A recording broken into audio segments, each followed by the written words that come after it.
Danielle, can you start off by maybe telling us a little bit about yourself and your disability? Yeah, so my name's Danielle Farrel, or Dr. Danielle Farrel, if I'm using my full title. I am the Managing Director of Your Options Understood, or as it can be abbreviated to. And I set you up because I felt that was the right time to be able to use my lived experience of living with cerebral palsy to help and support others, and also to help businesses and employers understand real inclusion and what that should look like within their organisations and businesses. How does that kind of impact on your sort of, because obviously you're the managing director, so you're self-employed.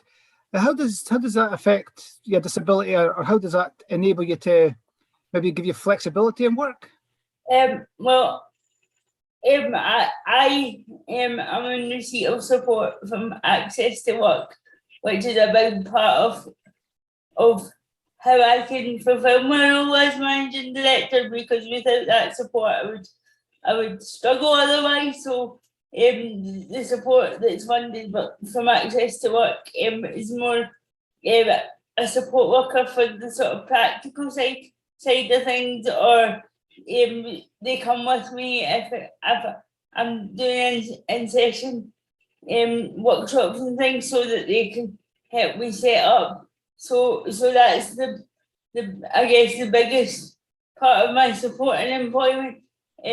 Obviously within that, that can be a challenge, and it has been a challenge for employers in the past, because although they're employing me to do a job, I'm there to do my job and I do that to the best of my ability, but obviously I've got somebody else there who's with me to support me to do my job.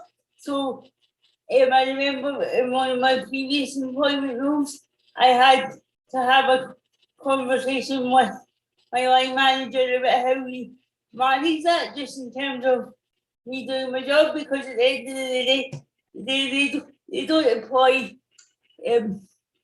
my support workers, they employ me. So it was just, that's something that maybe employers don't realise when employing disabled people, that they might need to manage the fact that they have somebody with them to help them do the job, but they're not employed by the employer. So yeah, that's another level to employing a disabled person. You find that the Access to Work, just to explore it a little bit, do you find it quite an easy process? I know once you get into it, it can be sort of fairly flexible, but do you find it quite an easy process to explain your needs properly to both to Access to Work and both to your employer? No, if I'm really honest. I have had some positive experiences through lockdown. It seemed a lot easier if you needed any adjustments to your support or any changes. But on the whole, it very much depends who you get in the phone when it comes to contacting Access to Work, which it shouldn't be. And in the past, because they're based in the south of the country, obviously you may be saying like it takes you, I don't know, 40 minutes to go to Glasgow, but an advisor sitting in England Googles it and then says, but Google says it only takes 30 minutes, and I'm like, well, yeah, but Google doesn't take into account the weather or traffic or anything like that. And I've also had, I can be quite blunt when it comes to certain things to do with my disability, probably too blunt at times, and I need a piece of equipment to help me transfer to and from the toilet when I'm in the workplace, and they wanted 3 quotes for different types of equipment, but I had tried to explain that I needed a certain standard, and they couldn't understand why I was being so specific. And they even said, why did I need a standard? And my response was, well, do you go to the toilet when you're at work? And he sort of uncomfortably said, yes. And I said, well, that's exactly why I need a standard. So sometimes I struggle with the whole fact that they're based in London, and for us up here in Scotland, they're trying to almost guess and understand it when really they can't. When I know in the past, when we had more access to work based in Scotland, they could come out more easily into the workplace. I believe they can still do that, but obviously based in London, it's not as easy as it used to be. Do you think employers know enough about access to work? No. And I think that, in my opinion, and other people might disagree, but in my opinion, I think that's a lot of the fear factor that employers have. And perhaps if they knew more about it, they wouldn't fear employing a disabled person so much, because they would know that that support's there. Because I think sometimes employers just see employing a disabled person as, oh my God, this is going to cost X amount of money. And it might cost a bit of money to begin with, whether that has to come from access to work and or the employer, but what the employer should be focusing on is the skill set, the knowledge and everything else that the disabled employee will be bringing to the workforce, rather than what it's going to cost to have them there. Do you think that it's almost, well, what I say, it almost appears that to some employers, access to work can almost appear to be a bit of a hindrance at a time until you sort of, I suppose, educate the employer. So could you give any examples of that's some good practice with employers around your disability and even the use of access to work, probably? Yeah, so while setting up your options, understood, I took part in an internship with Cargom, an organisation based in Glasgow, supporting people with mental health issues and or learning difficulties. So I was a development worker within Cargom for that time, and they had advertised for a disabled graduate on Good Moves, and I applied and I was successful. But I know they wouldn't mind me sharing this because they openly admitted it. They were quite naive and thought that just advertising for a disabled person would be the beginning and end of it, but they didn't really consider the implications of what that meant for the disabled person, i.e. me, to be in the workplace. And that's the example I shared earlier about managing my own support worker while in the workplace.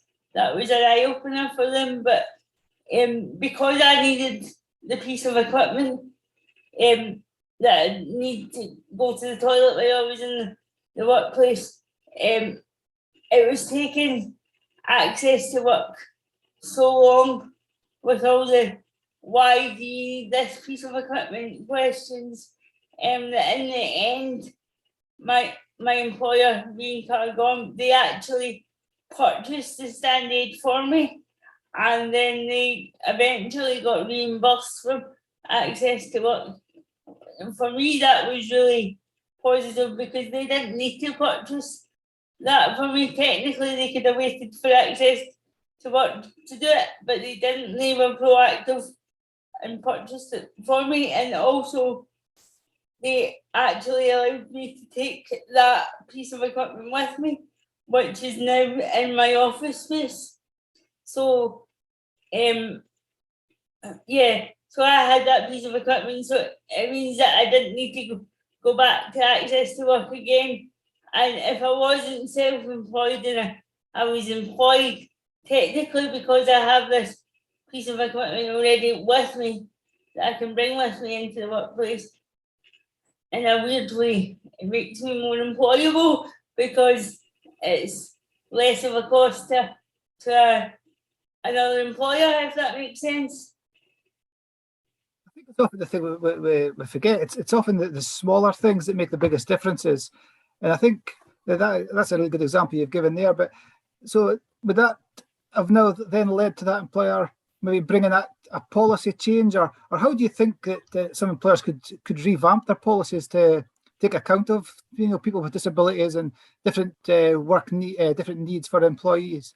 I think that experience definitely changed things for that employer. They were more open and realising that they had to learn about these things, and it wasn't just, if we advertise for a disabled graduate, then that's us ticked a ticky box, if that makes sense. They said they had been naive and that they had to learn from it and change things going forward. I don't know if they did, because I haven't obviously worked there for a long time, but I'd hope, given their examples of good practice in the sense that they bought the standard that I need for me, and then I would hope that they did change things for the better. But for employers in general, I would say if they can and if they get an opportunity, then work with somebody like ACT or SURS to gain a better understanding. But also, if they have a disabled candidate for an interview who is successful, then talk to them, because they're the person that will help the employer change and build in what they need, but not only what they need, they'll also build help them change the narrative and the thinking around employing disabled people in the future, because I know that everybody's different, of course they are, and everybody's needs and the support they need while they're in the workplace will be different. But if you talk to disabled people and somebody that you employ, that will give you a foundation for employing other disabled people in the future and removing some of that fear. You mentioned there, you touched on it a wee bit about employers maybe engaging with APT and SUSE to gain some of the sort of the knowledge. So what do you think that maybe some supported employers or supported employment schemes could do better? I think some support to the employment schemes, the biggest sort of issue is the time frame, because sometimes it's only for, I don't know, 13 weeks or 12 weeks or something, and that sounds like a long time, and it is to a degree, but for people that maybe need additional support, it's really not long enough. And I would say to have better end goals for these programs, because people tend to do the 13 weeks or whatever it is, and then there's no support at the end. So they do the 13 weeks and then it's like, what now? And then I think as well, we do some supported employment actually worked in parallel or worked together, because so that it was a progression rather than different employability programs doing the same things. I think that might be good if they were able to link in some way. But I also think a barrier to these programs, whether it be employment or programs are actually going into employment, a lot of what the issue is for disabled people is that access to work and other initiatives like it don't fund support for these programs, because it tends to be only paid employment at the moment that they'll fund support for, so it might be difficult for some disabled people to actually participate in them if they need support, and also the whole benefits thing can be a bit scary for people, so if you need to come off benefits to go into employment, or whatever, then that can be a bit scary for people because it's fear the unknown and how do you do this and what happens if you need to go back on the benefit and how long it will take and things like that. You mentioned the different aspects of be scared of the change and the timescales and sort of joined at work. But how do you think that being in employment as a disabled person has impacted in your own sort of well-being? Oh yeah, massively in a positive way. I would say that it gives me a purpose. It makes me feel good to be able to say, if like somebody says to me, can I I don't know, come and visit you today, and it makes me feel good to be able to say, no, actually you can, because I'm working. And I know that sounds like such a small thing, but it's a big thing when you live in a world where there's still expectation that disabled people can't work or can only do voluntary work. So to be able to say that, and when you know there's still that view out there, it makes a massive difference. And it also, for me, because I work with children and families and young people as well, anybody, even employers, when I see I'm making a difference to their practices or to their lives, then I know I'm doing my job right and I know what I'm doing is worthwhile. And yeah, it gives you structure to your life, and it makes you, for want of a better phrase, it makes you feel valued and like everyone else. And it's not the expectation of, oh, you've got a disability, so you'll just be watching the TV all day or whatever. And I just like being able to break down that assumption and prove people wrong. Just carrying on from that then, so what's been the couple key, I suppose, key learnings that you've had from your employment journey so far? So for me, is that one of my key things is that it doesn't matter that I have lived experience of disability. I don't know everything. I know my experiences, and I'll use them to help and support others and businesses and employers, but I certainly don't know everything. Everybody's experience is different, so I'm very open to learn from others. Because of that, I think for me, I learned one of the strongest lessons quite recently, and that even supposed experts like myself make mistakes. With a presentation that I gave, when I realised halfway through the presentation that I had not made it accessible to everyone, and I wanted the ground to open up and swallow me, and it even makes me feel uncomfortable now speaking about it. But yeah, that was a harsh lesson that I will not repeat. Whatever happens. But yeah, I think it's just to be for me, it's like to be open and honest with yourself and to be able to reflect and realise that I am still learning and I might be the managing director of my own company, but I know more now than I did 2 years ago, and I'll probably know more in another 2 years that I don't know now. So for me, I think those are the biggest lessons. I think it's really important, like you're saying, that even though we've all got lived experience and we're all as you say, so-called experts. We're only experts really in our own sort of area, because everybody is, it's such an individual thing, and everybody's disability impacts slightly differently, even though it's got its sort of own category. We're all impacted slightly differently at different levels. And I think that's really important. And I think that probably makes it slightly harder for employers to understand that as well. So what sort of tips or hints, if you could give an employer, just a couple of basic tips and hints to maybe how they could accommodate their a more diverse workforce, what sort of tips and hints would you have for them?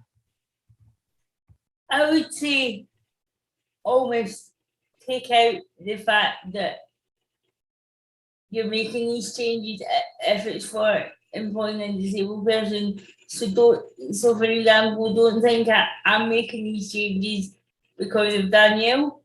Think I'm making these changes because it's good for my workforce. Because if you make it inclusive for me, then the likelihood is you're making it inclusive for everyone, regardless of whether they have a disability or not. And in turn, that'll be good for your workforce and mean that you can employ a far more diverse workforce. I would say be open to constructive criticism. So if you're working with